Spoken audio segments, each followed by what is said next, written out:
Shiv Sena UBT के विधायक बाला नर ने आज आर्य कॉलोनी में नए बन रहे रास्तों की जांच पड़ताल करने हेतु और स्थानीय नागरिकों की समस्या जानने के लिए स्थानीयों से मुलाकात की।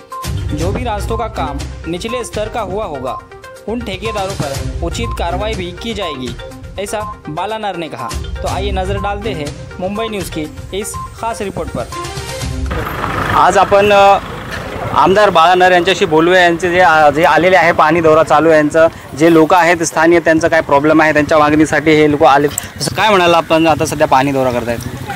जसं की आरेमध्ये जे रस्त्याचं काम चालू आहे तर काही ठिकाणी ते प्रॉपर काम कॉन्ट्रॅक्टरच्या माध्यमातून होत नाही आहे आणि त्याबरोबर लोकांची खूप नाराजी आहे। मी प्रत्यक्ष देखील पाहिलं आहे, परंतु काही ठिकाणी प्रॉपर काम होत नसल्यामुळे त्याचा दर्जा एकदम खालवलेला आहे आणि हे सुधारणा होणं गरजेचं आहे। मी 16 नंबरला 18 नंबर किंवा काही रस्ते आहेत हे अत्यंत दयनीय परिस्थिती त्यांची आहे, परंतु यावर्षी करता येणार नाहीत असं स्थानिक अधिकाऱ्यांचं म्हणणं आहे।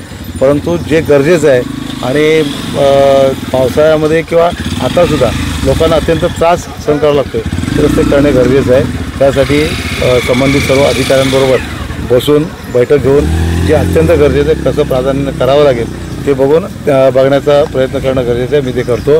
आणि दुसरं, ह्या रस्त्याचं जे काम आता त्यांनी केलेलं आहे तर ते काम निकृष्ट दर्जाचं आहे, तर त्या संबंधित सगळ्या अधिकाऱ्यांच्या माध्यमातून म्हणून ते काम आता थांबायला सांगितलं आहे।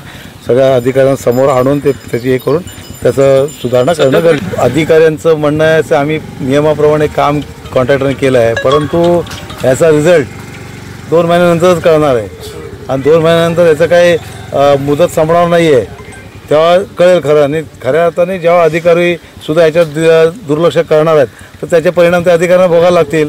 तर लोक बघत आहेत जे काय ते समोर आहे आणि रस्त्याचं काम निकृष्ट दर्जाचं झालेलं आहे हे खरं आहे आणि वारंवार सांगूनसुद्धा हे अधिकारी लक्ष देणार नसतील तर मग शेवटी जनतेला रस्त्यावर उतरावं लागेल। त्याच्यासाठी आम्ही उतरलो आहे। हे जे काम रस्त्यांचं निकृष्ट दर्जाचं होतं आहे ते आम्ही अधिकाऱ्यांवर आपण काय कारवाई करणार?